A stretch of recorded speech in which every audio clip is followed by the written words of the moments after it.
안녕하세요. 유용덕의 최정남TV입니다. 오늘의 주제는 대한민국에서 가장 많이 팔리는 수입차인 벤츠에 대한 이야기입니다.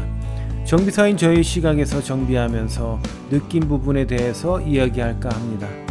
저의 개인적인 생각으로 혹시나 다른 견해를 갖고 있는 분들의 많은 양해를 부탁드립니다. 대한민국에서 국산 차량처럼 많이 팔리는 수입차가 바로 벤츠입니다. 다른 브랜드들도 많은데 왜 벤츠일까요? 다른 고급 수입차들도 많은데 벤츠가 왜 우리 국민들의 선택을 받는 것인지 궁금하지 않으신가요? 이제부터 이야기를 시작해 보겠습니다. 벤츠의 다양한 모델 중에서도 가장 사랑을 많이 받는 모델이 벤츠 E클래스입니다. 작년에는 동급 모델 중에서 제네시스를 제외하면 가장 많이 팔린 수입 차량에 등극했습니다. 벤츠 E클래스와 경쟁 구도에 있는 BMW 5 시리즈나 아우디 A6는 상대적으로 다양한 할인과 프로모션 등으로 자동차의 가격이 많이 할인이 되어 판매되는 반면에 벤츠는 거의 할인이나 프로모션 없이도 지속적으로 판매량에 있어서 우위를 점할 수 있는 이유는 무엇일까요? 이는 벤츠가 가지고 있는 브랜드의 가치라고 생각됩니다. 한때는 쌍용의 체어맨이 벤츠 엔진이 장착되어 있어서 국산 차량 중에서 가장 고급 차량이라는 이미지가 있었던 것도 벤츠 엔진이 가지고 있는 가치 때문이었습니다. 한때는 수입차가 부의 상징이고 과시용이었던 시대도 있었습니다. 그러나 수입차가 보편화된 현재는 이런 개념과 가치관들이 많이 퇴색되었지만 그럼에도 불구하고 벤츠를 타는 사람들은 성공한 사업가이고 프리랜서이며 기업인이고 직장에서 능력 있는 직원의 이미지를 가지고 있는 것을 부인할 수 없습니다. 동급 차량인 BMW 5 시리즈나 아우디 A6에 비해서 차값도 훨씬 더 비싸기 때문입니다. 그런데 이런 고급스러운 브랜드 이미지를 가지고 있는 벤츠 차량도 고장이 발생합니다. 이제부터 벤츠라는 차량이 가지고 있는 장점과 단점을 이야기해 보겠습니다. 차량의 오너들이 느끼는 부분과 정비사로서 느끼는 부분들이 상당한 시각의 차이가 있을 수 있으니 참고하시면서 시청해 주시기 바랍니다. 아우디나 BMW는 관리를 잘해도 엔진오일을 연소시켜서 상당한 양의 엔진오일이 줄어드는 현상을 가지고 있습니다. 특히 아우디가 심한데요. 신차인데도 2000km 정도 운행을 하면 1리터씩 보충을 하기도 합니다. 벤츠는 거의 엔진오일이 줄어들지 않는 장점이 있습니다. 벤츠를 정비하면서 가솔린, 디젤을 포함해서 오일을 먹는다고 보충하는 차량은 거의 없었던 것 같습니다. 벤츠의 가솔린과 디젤로 구분해서 이야기해 보겠습니다. 가솔린 차량은 자잘한 고장은 별로 없습니다. 물론 차량에 따라서 다르겠지만 일반적으로 그렇다고 느낍니다. 벤츠 가솔린 차량에 고질적인 고장이 있다면 10만 킬로 정도 운행 시 6기통 이상의 엔진에서 나타나는 흡기 매니폴드의 트러블입니다. 흡기 매니폴드를 통해서 오일 누유와 공기 누설이 심해질 수 있고 시동이 꺼질 수도 있습니다.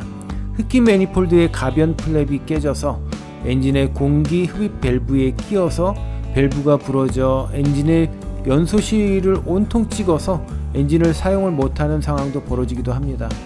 흡기 매니폴드의 트러블은 벤츠 가솔린을 가지고 있는 분들은 한 번쯤은 교환을 한 경험을 가지고 있을 정도로 고질적인 부분입니다만 이 부분을 제외하면 가솔린 차량은 딱히 지적할 것이 별로 없습니다.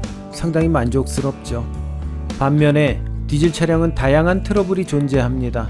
그리고 디젤의 특성상 수리 비용도 가솔린보다는 훨씬 많이 발생합니다. 벤츠 디젤은 출력과 연비 때문에 많은 분들이 선택을 합니다. 주로 운행량이 많은 분들이 선택을 합니다. 그런데 벤츠 디젤은 고질적인 트러블을 몇 가지 가지고 있습니다. 운행거리가 10만 킬로 이상이 되면 거의 대부분의 벤츠 디젤 차량에서 발생하는 고장으로 운행 중 시동 꺼짐, 간헐적 시동 안 걸림과 같은 증상으로 종종 견인되어 입고가 됩니다. 그리고 로크암 커버에 엔진 오일과 연료인 경유의 누유가 상당히 빈번하게 발생이 됩니다. 10만 킬로 정도 운행한 차량들을 점검해 보면 상당수가 위와 같은 고장 증상들을 가지고 있습니다. 그리고 디젤 엔진들은 노후되면서 연소 상태가 좋지 않으면 추가적으로 DPF 막힘, 다량의 매연 배출과 같은 증상들도 자주 발생합니다. 그리고 벤츠 디젤 차량들이 DPF 장치의 깨짐 증상이 빈번하게 발생합니다. 차체는 가솔린과 디젤이 함께 사용을 하기에 안정감이나 승차감은 좋은 편입니다. 가솔린과 디젤 모두의 공통적인 고장은 하부 소음 정도일 것 같습니다. 그러나 벤츠 차량처럼 판매가 많은 경우 애프터 제품들도 매우 활성화되어 있어서 굳이 정품을 사용하지 않더라도 저렴하게 수리가 가능하다는 장점이 있습니다. 가솔린 차량들도 직분사 방식의 인젝터에서 고질적인 고장이 있고 부품의 가격도 상당히 고가여서 수리를 진행할 때 큰 부담이 될 수 있습니다만 디젤 엔진과 비교한다면 크게 문제가 될 부분은 아닐 것 같습니다. 벤츠 차량도 가솔린과 디젤의 구분 없이 기본적인 소모품 정비를 제 시기에 잘 교환해 주는 것이 유지 비용이 가장 저렴하게 드는 방법이라고 말하고 싶습니다. 벤츠 차량의 경우 엔진오일 교환 시기가 되면 서비스 경고 메시지를 띄워주는데 단순히 엔진오일만을 포함하고 있는 것이 아닙니다. 벤츠는 엔진오일 교체 시기에 다른 소모품도 함께 패키지 형식으로 점검과 교환을 안내하고 있습니다. 그런데 엔진오일만 교체하고 다른 소모품들을 몇 번 건너뛰다 보면 나중에 차량이 운행 중에 멈추는 상황이 벌어질 수 있습니다.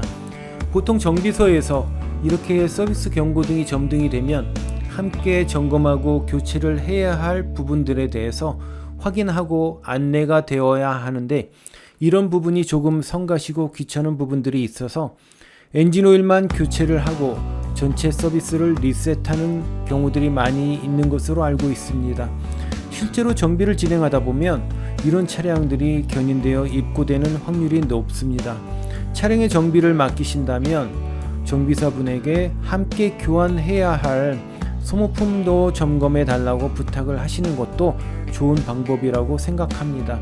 차주분이 이렇게 이야기를 하면 더 신경을 써서 점검을 해줄 수 있습니다.